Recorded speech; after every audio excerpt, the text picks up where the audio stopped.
देवादिदेव महादेव जो लंकाधिपति रावण को सोने की लंका दे सकते हैं, भस्मासुर को अपने हाथ का कंकण दे सकते हैं,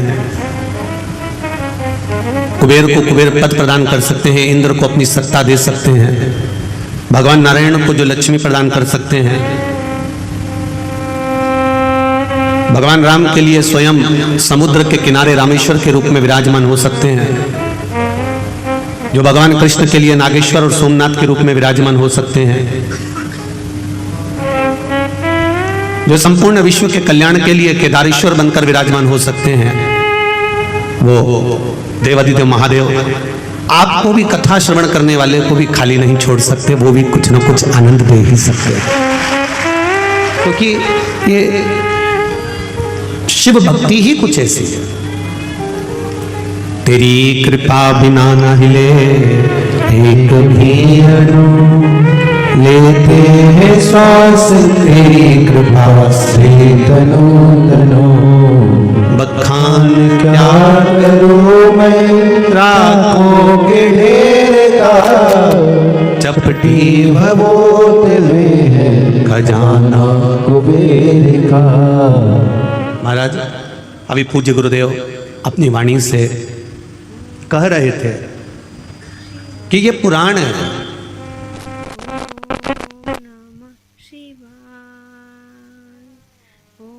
और मतलब होता है पुराना लेखा जोखा, जो आज का नहीं है। आपको अपना पुराना अगर लेखा जोखा उठाना है, आपको अपना पुराना कुछ देखना है, तो तहसील में जाना पड़ेगा, और तहसील में जाकर आप अपना पुराना इतिहास, आपके दादाजी की कितनी प्रॉपर्टी थी, कहाँ पर तुम्हारा मकान था, क्या नंबर था, क्या खसरा नंबर था, ये पूरा रिकॉर्ड आप तहसील में जाकर देख सकते हो, तहसील में जाकर देखा जा सकता है। पर हमारे सनातन धर्म का अगर कहीं रिकॉर्ड देखना हो, हमारे सनातन धर्म की अगर आनंदता देखना हो, तो जैसे तहसील में पुराना रिकॉर्ड देखा जाता है, उसी तरह पुराणों में भी हमारा रिकॉर्ड देखा जाता है कि हमारा आनंद कहाँ छुपा हुआ, हमारा सुख कहाँ छुपा हुआ।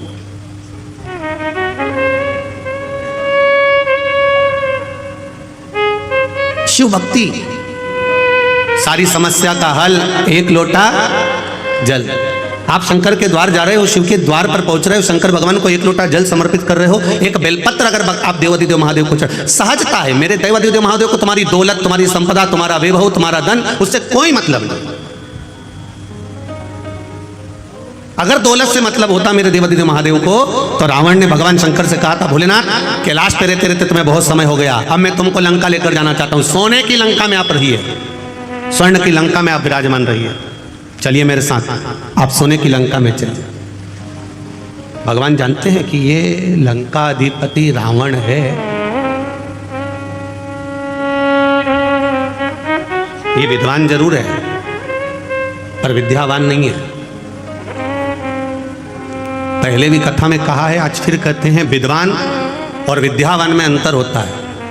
हनुमान जी के आगे कहा जाता है विद्यावान गुणी अति चातुर, पर रावण के आगे कोई भी ये नहीं कहता कि ये विद्यावान है, रावण के आगे लोग कहते हैं ये विद्वान है। इतना विद्वान जिसने अपने भुजाओं के बल पर कैलाश पर्वत को उठा लिया था, जो भगवान शंकर को राजी कर लेता है, जो देवताओं को अपने वश में कर लेता है, इतना विद्वान था, पर नहीं कहा कि ये विद्यावान था, क्योंकि विद्वान और विद्यावान में अंतर होता है। विद्वान अपने अहंकार में इतना फूल जाता है कि वो किसी के आगे झुकना नहीं जानता, और विद्यावान हर एक के आगे झुककर चलता है। जैसे मेरे हनुमान जी महाराज हर घड़ी, हर पल, हर क्षण श्री राम जी महाराज के आगे झुककर खड़े हुए, प्रणाम कर कर।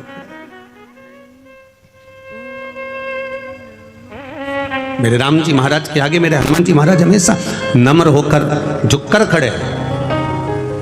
क्यों?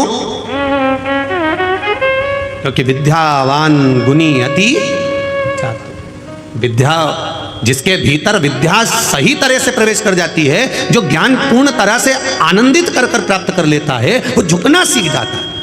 और जो अधूरा ज्ञान प्राप्त करता है ना, जिसको अधूरा ज्ञान प्राप्त होता है, वो अकड़ में जीता, अहंकार में जीता, अभिमत्ता में जीता। तो रावण विद्वान तो बन गया था पर विद्यावान नहीं बन पाया। उसका अभिमान उसके सामने बार बार अड़ जाता था। और भगवान शिव जानते हैं कि रावण मुझे लंका में लेकर जा रहा है, ये इसकी अहंकारिता है, ये इसका अभिमान है, क्योंकि मैं पहले आजमा चुका हूं। एक बार देवादिदेव महादेव आनंद के साथ कैलाश पर्वत पर विराजमान थे। भगवान शिवानंद के साथ जब कैलाश पर्वत पर विराजमान थे, बड़े अलमस्त होकर बैठे हुए थे। माँ जगतजननी जगदम्बा अम्बा माता पार्वती उनके नजदीक में विराजमान बैठी हुई है।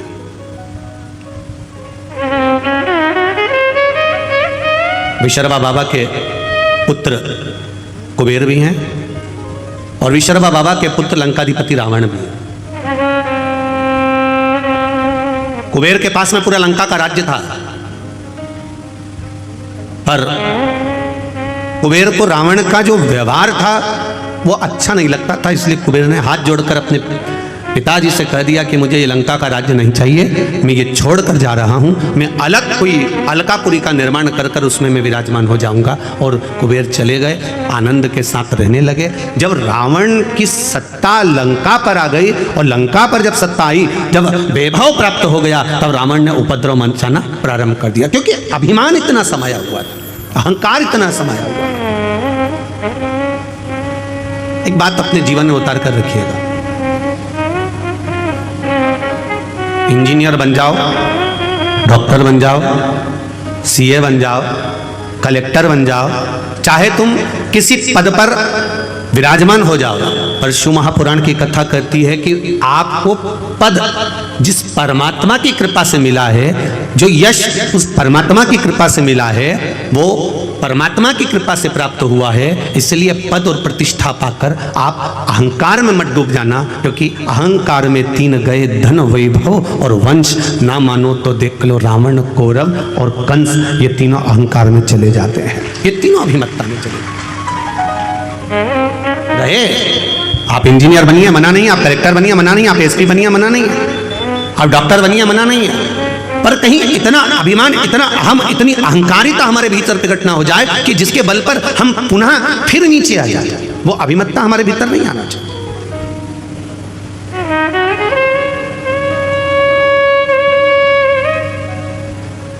और जिस दिन हमारे भीतर वो अभिमत्ता प्रकट हो जाती है, उस दिन भगवान से दूर हो जाते हैं, हम परमात्मा से दूर। जब अभिमत्ता चली जाती है, फिर हम परमात्मा के करीब में आ जाते हैं, वापिस पुनः भगवान के पास। शिव कथा कर रही है, लंकाधिपति रावण को मालूम पड़ा, कुबेर जी को मालूम पड़ा कि लंकाधिपति रावण ने उपद्रव मचाया है, और ऐसा उपद्रव मचाया है कि कुछ तरफ हाहाकार मच गया। संतों को कष्ट देना, ब्राह्मणों को कष्ट देना, साधुओं को कष्ट देना, सन्यासियों को कष्ट देना, तपस्वियों को कष्ट देना, ये रावण ने देवताओं को कष्ट देना प्रारंभ कर दिया। तब कुबेर को मालूम पड़ा, तो कुबेर ये विचार करे, मैं अपने भाई को समझाऊं तो मैं ना जाऊं, किसी दूसरे को भेज दिया। करना चाहिए। परिवार यदि टूट रहा है, राष्ट्र यदि बिखर रहा है, अभी परम पूज्य गुरुदेव ने कहा कि राष्ट्र को आपको और हमको संभालना पड़ेगा। ये पूज्य गुरुदेव अभी कहे, कोई दूसरा नहीं संभालेगा, आपको स्वयं संभालना है, आपको स्वयं निभाना। संत हो, सदगुरु हो, तपस्वी हो, ब्राह्मण हो, सन्यासी हो, साधक हो, उपासक हो, वो संभाल लेते हैं। कुबेर ने लगा मन में कि ये मेरा भाई गड़बड़ कर रहा है, तो कुबेर ने तुरंत उसी समय पर अपने दूतों को भेजा और जाकर कहा कि रावण को समझा कर आओ कि ये क्या कर रहे हो। तुम इतने विद्वान होने के बाद में, इतनी विद्वत्ता तुम्हारे भीतर होने के बाद में, तुमने ये क्या करना चालू कर दिया? कहीं किसी को कष्ट दे रहे हो, किसी की अग्नि को समाप्त कर रहे हो, कहीं किसी को कष्ट प्रदान कर रहे हो, ये क्या कर क्या रहे हो? विद्वान से विद्वान, बड़े प्रबल विद्वानों को, जो रावण से भी विद्वान थे, उनको भेजा गया लंका में। और लंका में जब भेजा गया, लंका में जब पहुंचे, और वो लंका पहुंचकर रावण को ज्ञानोपदेश देने लगे। अब जो बहुत कंजरी वालों, थोड़ा ध्यान लगा कर सुनना, और जितने भी कंजरी की दीदी उन बैठी है ना, सब जरा ध्यान लगाइएगा। जितनी भी जीजियां बैठी और जितने जीजा उन बैठे हैं, वो भी थोड़ा ध्यान लगाइएगा कि ज्ञानी को समझाया जा सकता है, अज्ञानी को समझाया जा सकता है, पर अभिमानी को कभी नहीं समझाया जा सकता, ये निश्चित है।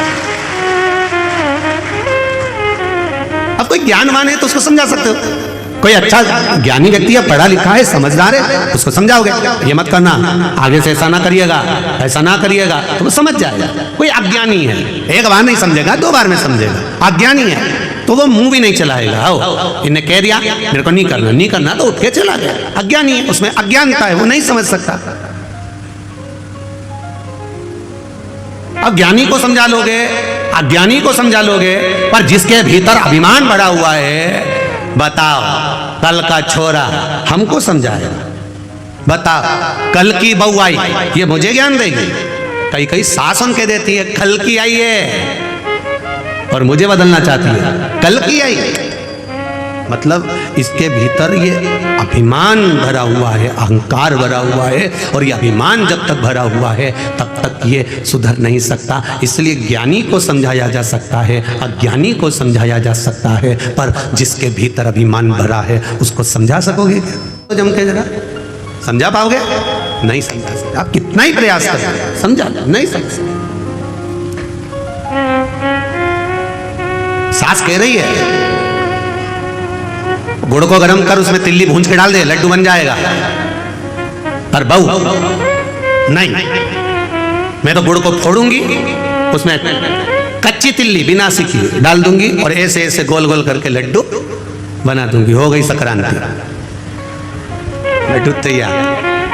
अब सास कह रही है कि थोड़ा सेक ले, थोड़ा गुड़ को गर्म कर ले और तिल्ली को सेक कर लड्डू बनाएगी तो अच्छा बनेगा। अब उसको तो भीतर इतना अभिमान भरा था, मैं तो सीख के आई हूं, मुझे तो सब मालूम है, और बैठी 4 घंटे तक वो रेसिपी बुक लेके, और रेसिपी बुक में जैसा जैसा लिखा था, और ऐसा जरूरी नहीं है कि कभी कभी रेसिपी बुक भी गड़बड़ कर जाती है। एक नई नवेली बहू आई और सास ने उसको कह दिया बेटा मेरा मन कर रहा है, मेरा मन कर रहा है, तो एक काम कर थोड़ी सी आइसक्रीम बना ले, मेरा मन कर रहा।